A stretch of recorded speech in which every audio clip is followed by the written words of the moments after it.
students. Let's continue our chapter 9, that is heredity and evolution. Today's topic is evolution. So first we will explain about evolution. What is evolution? Evolution is the slow or gradual changes seen over generations. Evolution is the slow or gradual changes seen over generations. So as we know, the changes are seen in living organisms. We can say it as organic evolution. This is, we can see as or say as organic evolution. Again, in organic evolution, different life forms are evolved from simpler one to complex one. So again, organic evolution is caused due to natural selection and genetic drift. So let's understand these two topics through example. Suppose let's think about a crop field. There is a crop field, and in the crop field there are two different colored species are leaf. One is red color beetle and another is green color beetle. One is red color and another is green color. So another is green color. You see, the color of crop field is green. The color of crop field is green. And in green crop field, if red and green beetles are present, you say which color beetles are more contrasting and more visible? Of course, red, because green is matched with the color of the plants that present in the crop field. So here, when predators come, predators means let's assume here crow.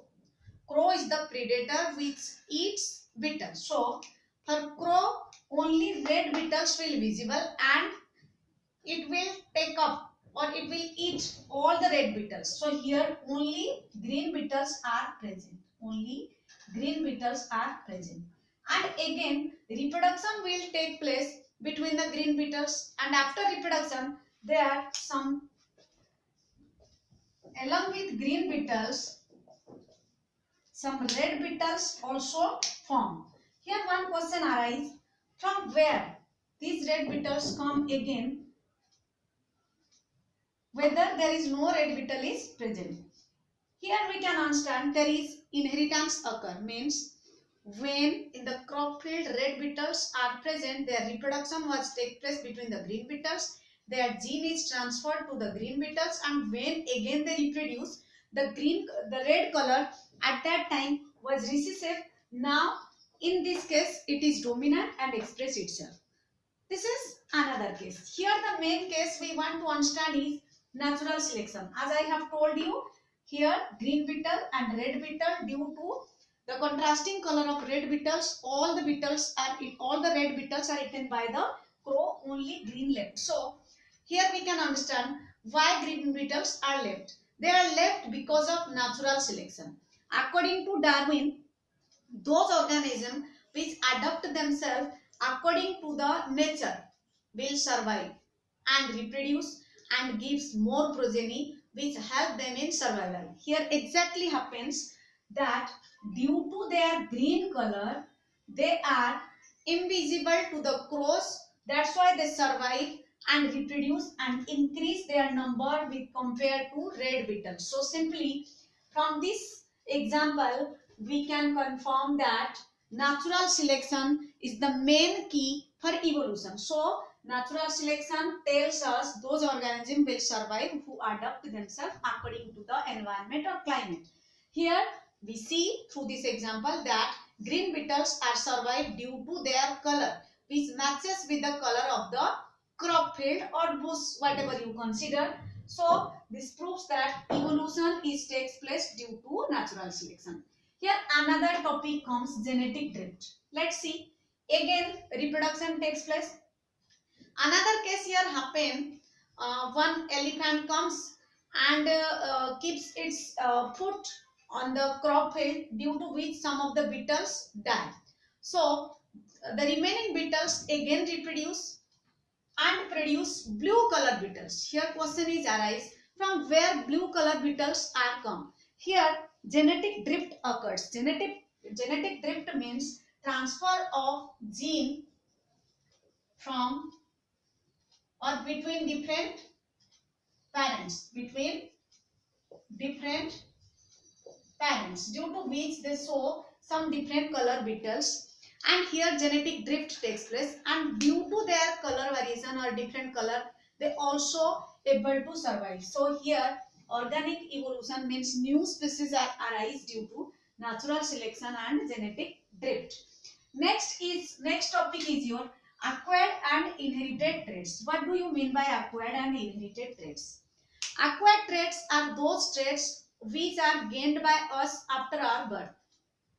After our birth means these characters or these traits are produced by, gained by ourselves, not from our parents. But here inherited traits means the traits which we get from our parents. Means suppose our height, our color, our shape of nose, shape of eyes, all these characters are come to us from our parents. But in acquired character like intelligence, dancing, good handwriting, these are our acquired characters. These characters are gained by us or gained by ourselves.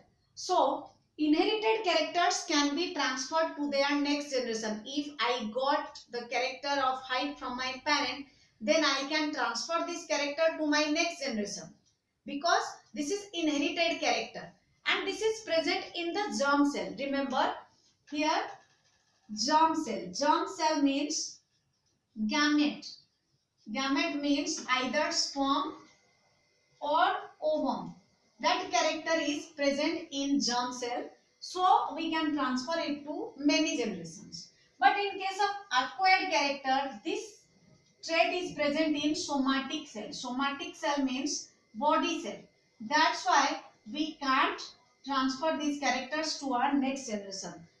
If one is intelligent, it's not necessary that its next generation will be intelligent, because the intelligence was acquired by the organism itself. But inherited trait which is gained by from our parent, I have told you, I think you all understand.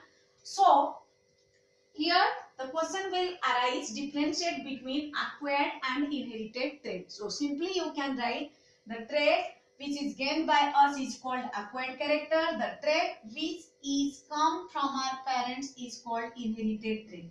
Acquired character is seen in somatic cell or body cell. Inherited trait is seen in germ cell.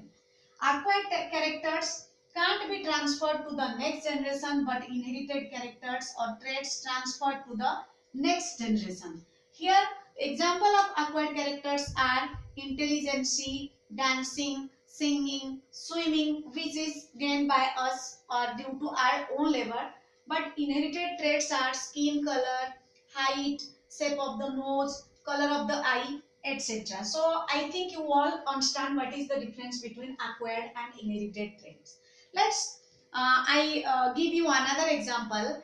If we take some rats in a cage and reproduction takes place between them, we should have to remove their tails. Through surgery, we all cut the tails of these rats or mice, and reproduction takes place between these tailless mice. Then you say what happened? The mice, they are produced from those parents who have no tails, will produce tail or not? Of course, your question will be not, but this is wrong.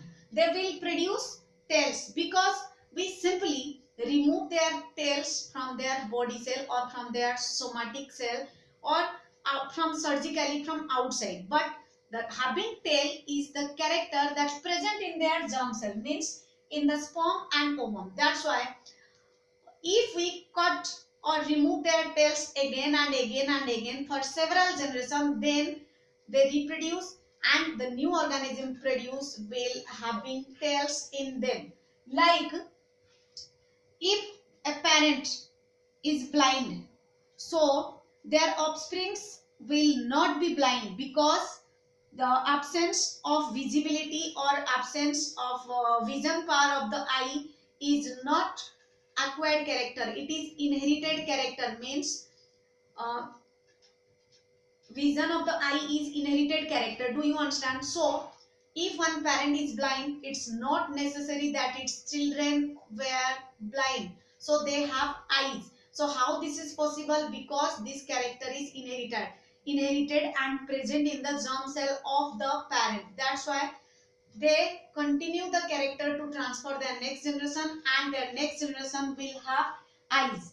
Like the tailless mice after reproduction for several generations they produce their tail. So from this example we can clear that inherited characters transferred from one generation to another generation, and we can't remove these through surgery.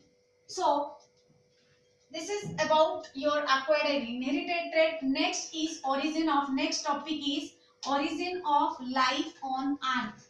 How, when all the scientists tell about evolution, then some scientists come and said from where life arises. As we know, life, many scientists have different opinions. Some says God has created the earth, some says life is arose from spores, some says life is arose from rotten substances, some says life is arose from non-living organisms, non-living substances. So here the last experiment was done by, for origin of life on earth, by S.L. Miller, Urey Haldane and S.L. Miller were the scientists who did the experiment on origin of life, that is called chemical evolution. Chemical evolution means life originate from non-living inorganic chemical substance. So for that they took an experiment by taking different gases. They thought that early Earth's atmosphere will have no air and it will contain many gases in different amounts. Due to increasing temperature of the Earth, the Earth get more and more temperature and burst. And after some time it cools. As we know, when we give more heat then evaporation occur, and when we decrease heat then condensation occurs. So after a long time period the gases again due to less temperature converted into liquid, and in this liquid some substances are found which are the main constituents of every organism's genetic material, that is our DNA. So after this experiment by S.L. Miller, which is also called Miller's experiment, after experiment of Miller, he got that the substances, that is nucleic acid, which is amino acid, polysaccharides, etc. And when he found that all living organisms DNA, which is our genetic material, carries the information to the next generation, is made up of these inorganic substance. So from this experiment it is proved that all the living organisms are produced from non-living inorganic chemical substances. So next is your speciation, which we will study later. Thank you.